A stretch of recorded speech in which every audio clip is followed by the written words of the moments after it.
Can you explain the nothing ever happens crowd in regard to foreign policy? Under what circumstances can the past 3 to 4 years be considered business as usual globally? I don't know what you mean by that. Can the past 3 to 4 years be considered business as usual globally? I don't know if the past 3 to 4 years would be business as usual. I think the most outstanding event was probably the what isn't? I think the most outstanding event is probably the Russian invasion into Ukraine. I think everything else is probably normal-ish, I think. But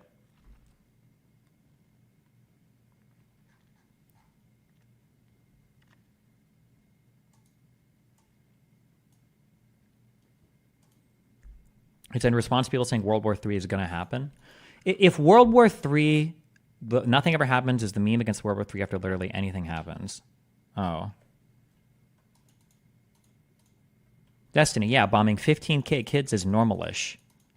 I can't tell if you're joking or not, but it kind of is. Yeah, if you look at like literally any of the past 20 years in literally any part of Africa or the Middle East, yeah, that's actually not that far out of the norm.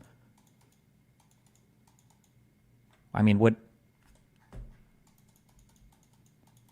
I don't even know all this shit that happens in Africa. And I know that, how many people died in Darfur in like 2003, 2004? Wasn't it? Am I way off on this? Wasn't it like 200,000 people? Am I making this up? Deaths between 80,000 and 400,000 in Sudan. That's one thing. Pretty sure there's stuff going on there right now. I mean, you had the whole Bosnian, Yugoslavia, Serbia shit happening. You have like the civil war that's been raging in Syria for over 10 years. You've got Yemen has been in a state of catastrophe for 100 years. I mean, like, what do you mean? Like, Palestine is not really, in the grand scheme of things, is not really that big of a deal in terms of a number of people affected by death or starvation or whatever. It's big geopolitically because of who's involved in everything, but yeah, if you're looking at like the Israel-Palestine stuff, you're like, oh my god, this is wild, holy shit, blah, like the world's never seen violence like this before. It's like, not even, like, what are you talking about? Not to mean that it's good or bad or acceptable or not acceptable or...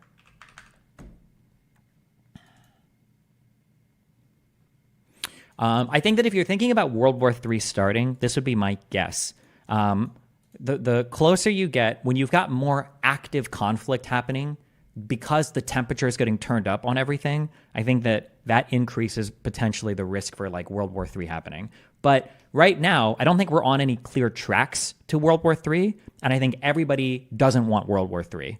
So like the way that China operates doesn't seem to be in a way that's directly adversarial to the United States. The way that Russia and Ukraine are operating, Russia very much wants to maintain like the current parties to the conflict and not have intervention from other people. The way in Israel and Palestine and Iran, the way that they're behaving, they very clearly are trying to limit the potential downsides of like strikes and attacks to other countries. Like, I don't think anybody wants World War III to happen. But like, as the conflict continues to grow and the temperature turns up, like the chances of, you know, Iran missing a missile and hitting, an airport in fucking Saudi Arabia or some shit. I don't see how this could happen, but like something stupid like that, or a missile coming out of a rebel area in Ukraine and hitting like a civilian airliner, that happened.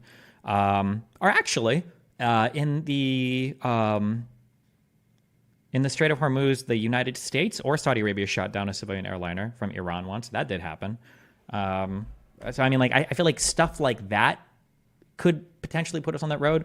But I think the big thing right now is I don't think anybody wants a world war right now. That's the feeling that I get from looking at what countries are saying and how people are operating. But, you know.